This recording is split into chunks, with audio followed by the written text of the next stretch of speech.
ఓం మహాగణాధిపతయే నమః. ఓం గురుభ్యో నమః. ఓం శ్రీమాత్రే నమః.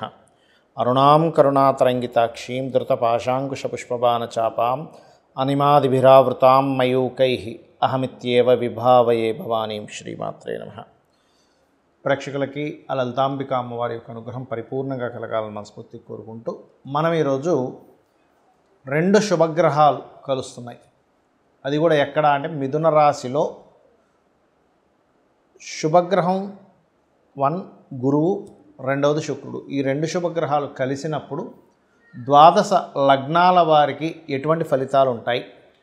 లగ్నం తెలిస్తే లగ్నం చూసుకుంటే, లగ్నం తెలియదు అనుకునేటువంటి వారు రాశి చూసుకోవచ్చు. మరి ఈ ఫలితాలు పరిపూర్ణంగా కలగాలి అంటే ఏ గ్రహాల యొక్క ప్రభావం వీటి మీద పడి మనకు పూర్తిగా ఫలితాలు రావు అనే విషయాలు తెలుసుకుంటూ, అదేవిధంగా దేశగోచారాల సంబంధంగా ఎటువంటి ఫలితాలు ఉంటాయి అనేటువంటి విషయాలు మనం తెలుసుకుందాం. అయితే ఈ విషయాలు చెప్తుంది నేనైనప్పటికీ కూడా చెప్పిస్తుంది పలికిస్తుంది కూడా ఆ సాక్షాత్ లలితామ్మవారిగా భావిస్తూ ఒక్కొక్క దాని గురించి మనం తెలుసుకుందాం. వృషభ లగ్నము, వృషభ రాశి. వృషభం వారికి కనుక చూసుకుంటే మీకు ధనస్థానంలో శుక్రుడు గురువు వచ్చి చేరుతున్నందుకు ఖచ్చితంగా ధన సంబంధించినటువంటి విషయంలో చక్కటి అనుకూలత ఉంటుంది.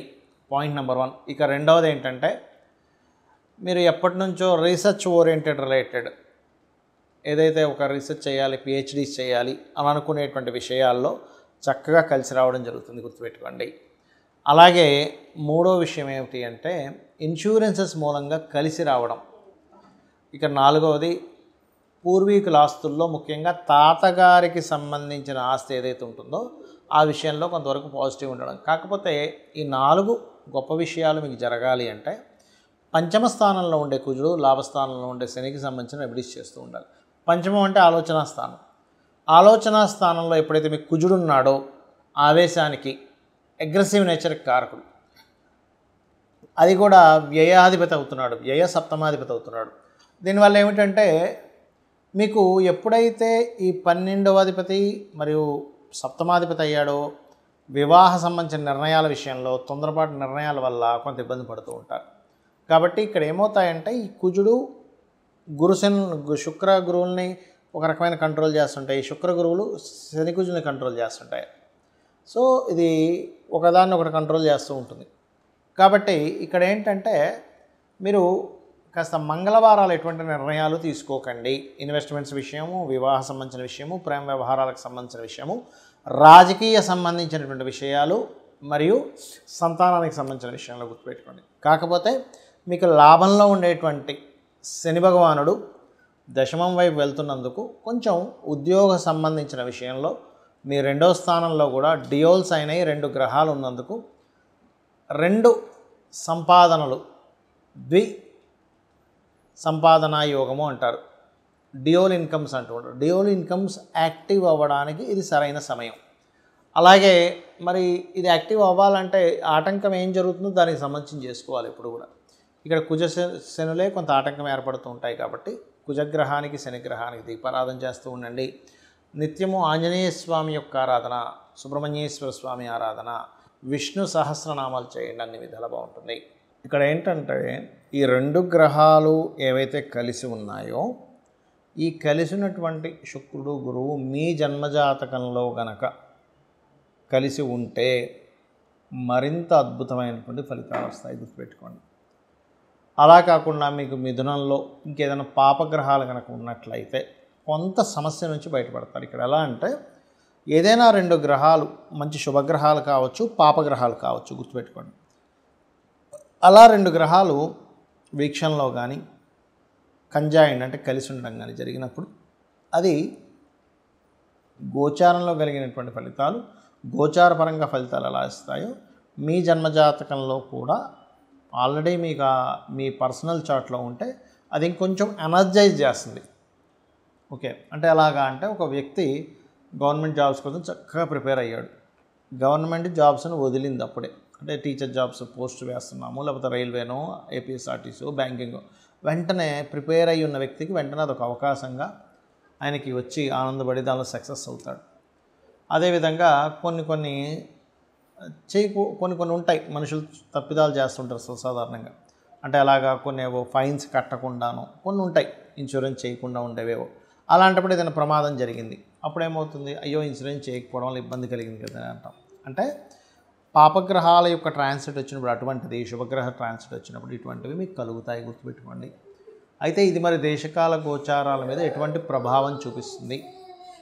గురుగ్రహము శుక్రుడితో ఉన్నాడు. ఒక రకంగా చెప్పాలంటే ఇది కొంతవరకు గోల్డ్, లేకపోతే మనకి గమనించుకున్నట్లయితే గోల్డ్ విషయంలోని కొంత ప్రోగ్రెస్ని ఇచ్చేటువంటి కాంబినేషన్ ఇది కొంతవరకు.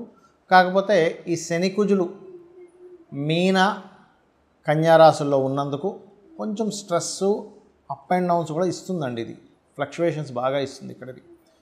దీంతోపాటు గురు సమానులు లేదా టీచర్స్కి, అందులో ముఖ్యంగా స్త్రీ సంబంధంగా, స్త్రీ మూలక సంబంధంగా గురువులకి, లేకపోతే ఆల్రెడీ స్త్రీలు గురుత్వ సంబంధించిన వాటిలో ఉండేటువంటి వారికి కొంత ఇబ్బందులను ఎదుర్కొనేటువంటి యోగాన్ని ఇస్తుంది. అంటే గురుత్వ సంబంధించిన వాటిలో బ్రాహ్మణ్స్కి కావచ్చు, పురోహితులకు కావచ్చు, గురువులుగా చలామణి అవుతున్నటువంటి వారికి కావచ్చు, లేకపోతే మంచి ఆధ్యాత్మిక రంగాల్లో ఉండేటువంటి వారి మీద కొంతవరకు బురద జల్లేటువంటి విషయం కావచ్చు.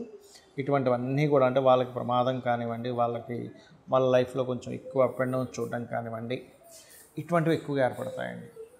ఈ గోల్డ్ రిలేటెడ్ సంబంధించిన విషయాలు కూడా ఎక్కువ ఫ్లక్చువేషన్. ఎందుకంటే మిథున రాశుల్లో ఉంది ఇది. ఇక్కడ ఏంటంటే మిథునము దిస్వభావ రాశి, బుధుడు యొక్క రాశే, కన్యా బుధుడు యొక్క రాశే. అప్పుడు ఏమవుతుంటుంది, అది ఈ కుజశనులు ఈ 4 దిస్వభావ రాశుల్లో ఎప్పుడైతే మనకి మిథునంలోని, కన్యలోని, ధనస్సులోని, మీనంలోని ఈ 4 గ్రహాల్లో ఉండే గ్రహాలు వాటికి అవి కనెక్టివిటీ పెట్టుకుంటాయి. కాబట్టి ఈ విషయంలో కాస్త జాగ్రత్త వహిస్తూ ఉండాలి. మరి దీనికి పరిహారం ఏంటి యూనివర్సల్గా? ఎందుకంటే అందరికీ జన్మజాతకాలు ఉండవు. ఎందుకంటే జన్మజాతకం కనుక్కుంటే మీకు లగ్నం నుంచి 12 భావాలు ఏమేమయ్యాయి, లగ్నం ఎలా ఉందో దాన్ని బట్టి మీ యొక్క జీవితము,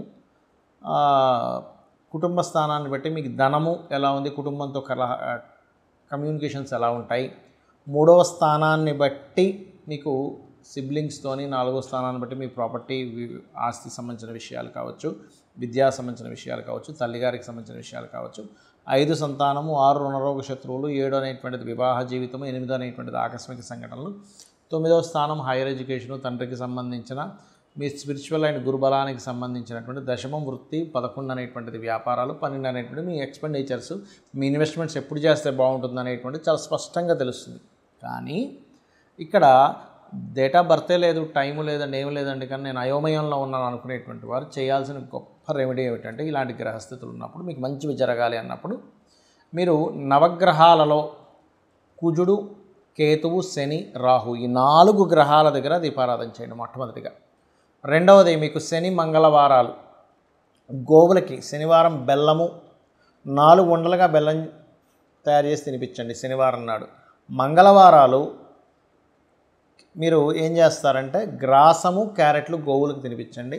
గోవులోనే సకల దేవతలు ఉంటారు కాబట్టి ఇవి చేస్తూ అందరూ కూడా ఓం నవవిద్రుమ బింబశ్రీ న్యక్కారి రతన చదాయే నమః లేదా చండీ చేసుకోవడం, చండీ పారాయణం చేయడం, లేనట్లయితే ఆంజనేయ స్వామి ఆలయాలకు వెళ్ళడం, అందులో ముఖ్యంగా పంచముఖ ఆంజనేయ స్వామి యొక్క స్తోత్ర పఠనం కనుక చేసినట్లయితే అన్ని విధాలా మీకు బాగుండడం జరుగుతుంది. దీనివల్ల ఏంటంటే యూనివర్సల్గా కొన్ని అలజడులు కూడా వస్తాయి.